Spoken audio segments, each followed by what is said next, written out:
It's an old school RCA DVD.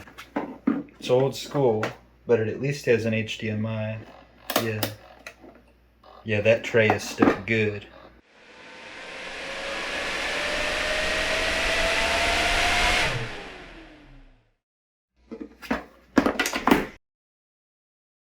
Okay. Little bit of speed run tear down here. Wish list. I have all kinds of screwdrivers with every kind of bit you can imagine, but I need to get a dedicated set with long handles, because nothing in that kit, even though it's like 90 bits or something crazy like that, can reach into these. Green screwdriver here, which I call the lucky green. This is my lucky screwdriver. It has taken out almost every Phillips or slot type screw that I've tried it on. It's not broken and it's incredibly old. It's probably over 20 years old. Does the top just pop off, or? Oh yeah, I got lucky. So the power supply board looks okay. I know the problem is with this drive.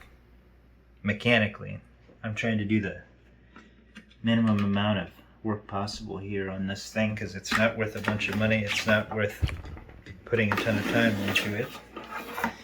We'll slide that off to the side there. So, yeah, okay. Yeah, got roughed up. Man, that's like on a track and then not on a track. Really took an impact to the tray here. Yeah, that you'll see that when I fire it up, there's some plastic shavings down in there, which is probably a bad thing, but this motor drives this gear that drives the tray, and I'll probably want to get it all the way out or all the way in, and well, let's just see what happens here.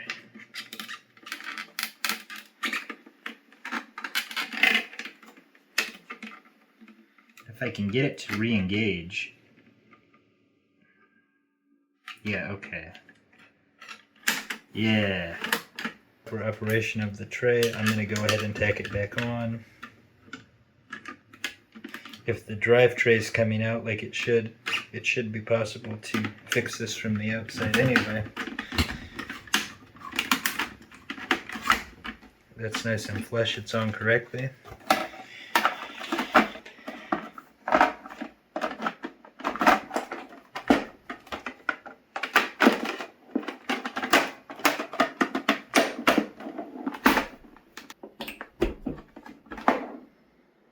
Standby light is lit. Yo, trying to, okay, that's a good sign. And success. The unit has been repaired.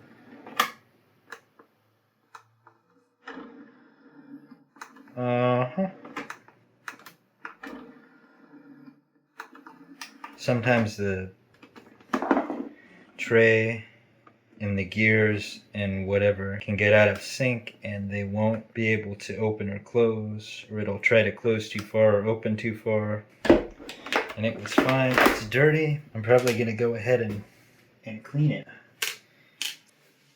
So I'm going to put the screws back in, probably test it one more time,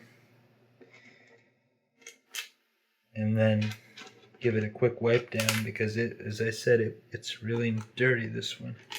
There wasn't a lot of fussing around with the tray or the mechanisms.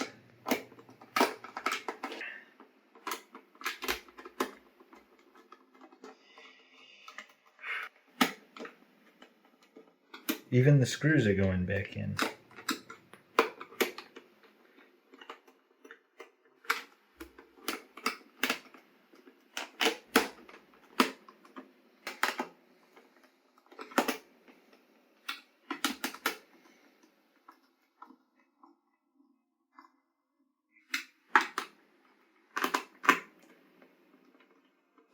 Alright, cleaning it off.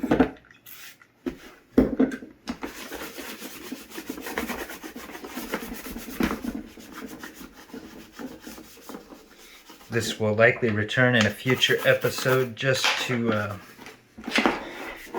test it out and make sure that it's 100% working. But it's got a bit of a cheap vibe, but that tray moves nice and smooth, and it does have HDMI, so unless it's got other problems, it's probably not the worst player.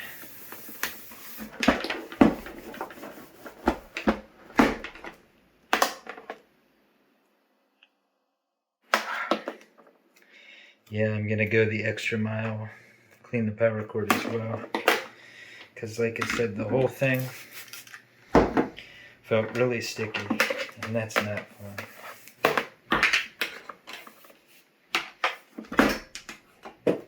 This is a great power cord. It's because it's smooth, there's no places for the dirt to build up and hide. Knock that plug out real quick. Yeah, there we go. Okay. This is some sort of, another sort of strain relief on the plug there. They don't get in future episodes, I'll show my twist tie method, but for now, it's just getting this old tie that was on here. I'll put a better one on it later when I get it ready for photos. Of course I'm going to sell it off. The value of the player was only $20 to $30. And here are the photos. Main product photo looking nice and clean. The front had a little bit of dirt on the left side, but overall good. And the power cord was in excellent shape. Back of the player, digital audio out, analog audio video out, and HDMI. There's the model number. And there's another view of the AV ports.